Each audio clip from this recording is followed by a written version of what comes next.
Hi everyone. तो इस video में हम राष्ट्रीय आय सह मेधा छात्रवृत्ति का सिलेबस देखने वाले हैं कि हम क्या क्या पढ़ते हैं इस एग्ज़ाम को क्लियर करने के लिए। तो सबसे पहले मैं आपको बता दूं कि ये जो आपका एग्ज़ाम है ये 2 शिफ्ट में दी जाती है, मैट और सेट। तो सेट का फुल फॉर्म अगर हम देखें तो स्कॉलास्टिक एप्टीट्यूड टेस्ट, मतलब शैक्षिक योग्यता परीक्षा, और मैट का मेंटल एबिलिटी टेस्ट, जिसको आप रीजनिंग भी कह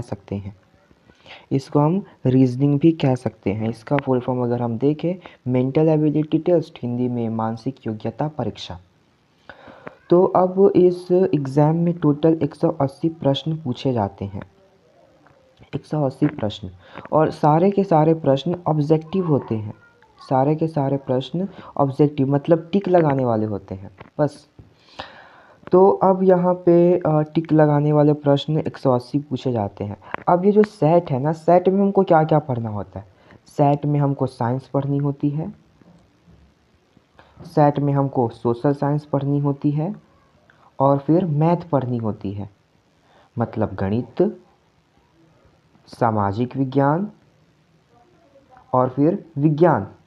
तो विज्ञान में से 35 सवाल पूछे जाएंगे, एसएसटी में से भी 35 सवाल पूछे जाएंगे, और मैथ में से केवल 20 सवाल पूछे जाते हैं। मैथ में से केवल 20 सवाल पूछे जाएंगे। तो टोटल कितने हुए? 35 35 70 और 20 90, मतलब सेट में से आपको 90 सवाल पूछा जाएगा।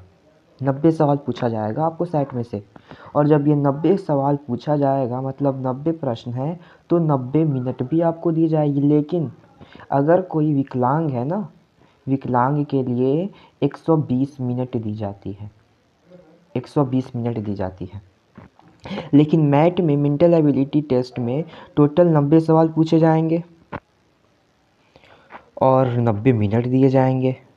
लेकिन अगर कोई विकलांग है तो विकलांग के लिए कितने मिनट दिए जाएंगे? 120 मिनट दिए जाते हैं।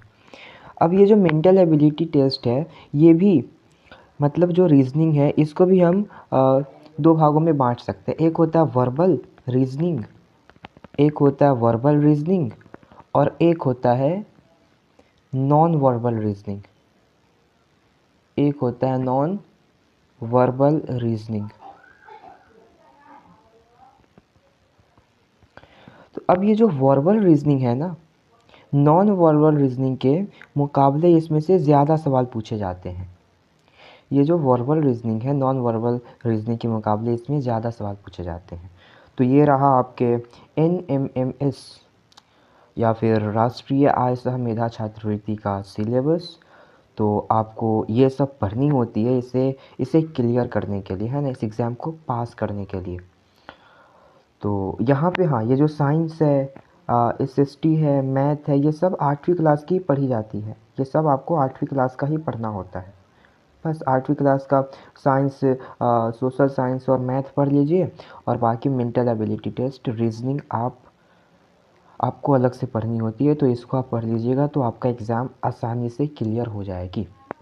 तो ये रहा आपका छात्रवृत्ति, पूरा बोले तो राष्ट्रीय आय सह मेधा छात्रवृत्ति का सिलेबस। तो ये वीडियो यहीं पे ख़त्म करते हैं। Bye bye bye.